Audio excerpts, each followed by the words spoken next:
Radio Rahim with the special one, Kell Brook. First of all, congratulations. I know you've been chasing this fight for many years, if not a decade, and it's finally come. We've seen you up there talking about an early relationship with Amir Khan, where you guys were once friends. It almost seems like this kind of bitterness and this kind of rivalry can only start with a friendship. Did you once consider him a friend? Not really. I think that we were like the same. He was the weight below and I was the weight above, and like when you're at them young ages, it's like I couldn't fight him because he was the weight below, but we're always competing against each other. I never met him. I only met him one time where there were me, Brian Rose, Amir Khan, and another fighter who we were sharing a room, and obviously very competitive on the runs, and and then with the time when we sparred for the first time, so I don't know about friends. Like, I acknowledged him, he acknowledged me. We got on. But it was the first meeting of him. I didn't really know him, but since then we had the same promoter in Frank Warren, and when he used to get asked about me, about why don't you fight Kell Brook, he'd say, "Who's Kell Brook?" Like, he was made out I didn't know who I were, and he shared a room, and he knew for a fact that who I was, and it's just disrespectful that that's how he is. You've both gone on to win world titles and have your moment in the spotlight, but Amir managed to get big fights in the States and become something of a celebrity in his own right. Do you feel like not having the opportunity to fight him as a countryman early in your career prevented you from having the opportunity to be that kind of star and get those bigger fights?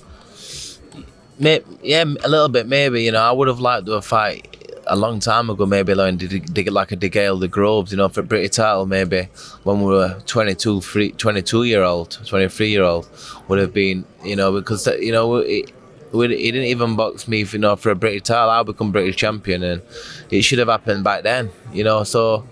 And there's also politics involved in boxing. I've gone out. I went over and boxed Errol Spence in his backyard, become mandatory.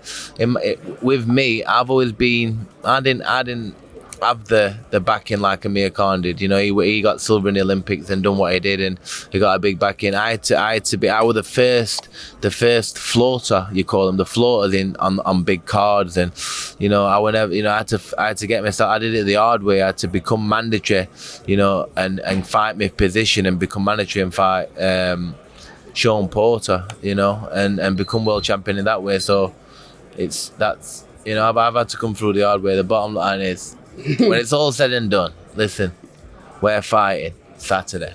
Turning our attention to what is happening Saturday night, people talk about the matchup as though it were 10 years ago, as though Amir Khan still has the speed that he had before and the two of you still fight the same.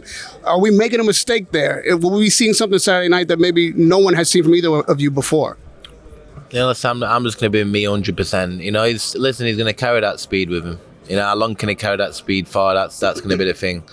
But, we're all going to find out, who's got what left. If people are thinking, has he got anything left? Have I got anything left? We're all going to see Saturday what it's all about. And lastly, in the matchup, the way it's set with the weight division and how long it's taken you to actually agree, even after you agreed once, do you feel that there's even been disrespect in the build-up to this fight? And is the playing field even come Saturday night?